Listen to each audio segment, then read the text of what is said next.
बहुत दूर एक गांव था, सोनगढ़। इस साल वहां भीषण सूखा पड़ा था।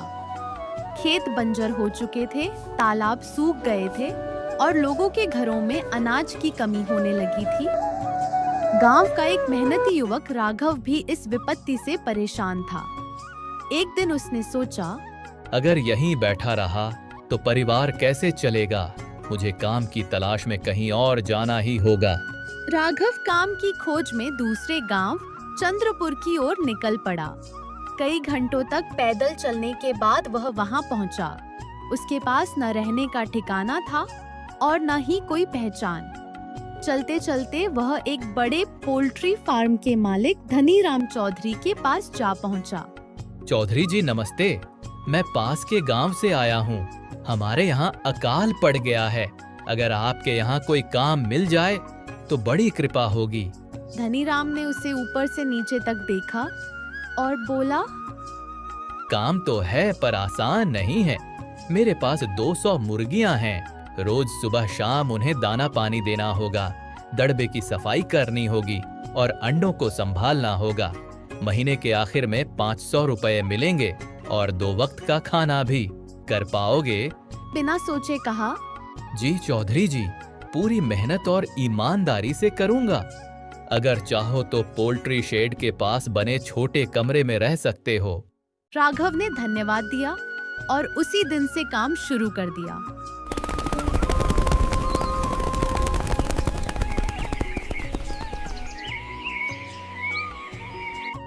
वह रोज सूरज निकलने से पहले उठ जाता, मुर्गियों को दाना डालता, पानी बदलता और अंडे सावधानी से टोकरी में रखता।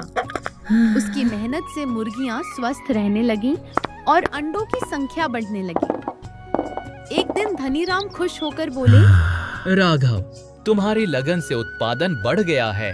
आज से तुम्हारी तनख्वाह 800 रुपए होगी। राघव की खुशी का ठिकाना न रहा। धीरे धीरे उसने कुछ पैसे बचा लिए और गांव के किनारे एक छोटी सी झोपड़ी बनवा ली। अब वह दिन भर काम करता और रात को अपने घर सोने जाता। कई साल बीत गए। राघव के पास अच्छी खासी रकम जमा हो गई। एक दिन उसने सोचा, अगर ये पैसे सुरक्षित नहीं रहे तो सब मेहनत बेकार हो जाएगी। वह धनीराम के पास गया और बोला, चौधरी जी, गांव में चोरी की घटनाएं बढ़ गई हैं।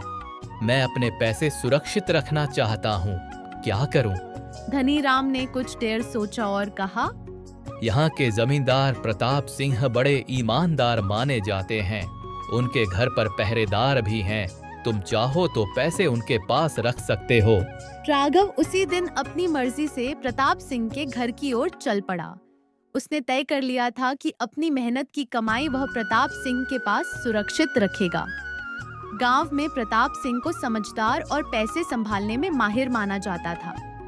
रास्ते भर राघव अपने पैसों के बारे में सोचता रहा और मन ही मन खुश भी था कि अब उसकी जमा पूंजी सुरक्षित रहेगी।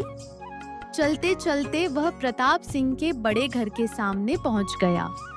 जमींदार जी, मैंने 7,000 रुपए मेहनत से कमाए हैं। डर है कि कहीं चोरी न हो जाए। कृपया इन्हें अपने पास सुरक्षित रख लीजिए। प्रताप सिंह मुस्कुराए और मन ही मन सोचने लगे, एक और बकरा मेरे जाल में फंसने आ गया। चिंता मत करो, तुम्हारे पैसे पूरी तरह सुरक्षित रहेंगे। राघव ने भरोसा करके पैसे उन्हें दे दिए। 2 साल बाद राघव ने सोचा कि अब वह अपनी छोटी सी जमीन खरीद ले। वह पैसे लेने जमींदार के पास गया। जमींदार जी, मैं अपने 7,000 रुपए लेने आया हूँ। प्रताप सिंह ने अनजान बनते हुए कहा, कौन से पैसे? कोई सबूत है तुम्हारे पास? बिना कागज के मैं किसी को 1 रुपया नहीं देता। राघव ने बहुत विनती की, मेरे रुपए मुझे वापस कर दीजिए। पर जमींदार ने उसकी एक भी बात नहीं सुनी। उसने अपने आदमियों को इशारा किया और उन्होंने राघव को धक्के देकर बाहर निकाल दिया। दुखी और निराश राघव सीधा धनीराम के पास गया और उसे सारी बात विस्तार से बताई। धनीराम ने गंभीर होकर कहा, राघव, चिंता मत करो। अन्याय ज्यादा दिन तक नहीं टिकता। तुम्हारे रुपए तुम्हें वापस मिलेंगे। मेरे पास एक योजना है, अगर तुम हिम्मत रखो तो हम जमींदार को उसकी ही चाल में फंसा सकते हैं। अगले दिन धनी राम एक बड़ा बक्सा लेकर प्रताप सिंह के घर पहुंचे। जमींदार जी, मैं व्यापार के सिलसिले में बाहर जा रहा हूँ।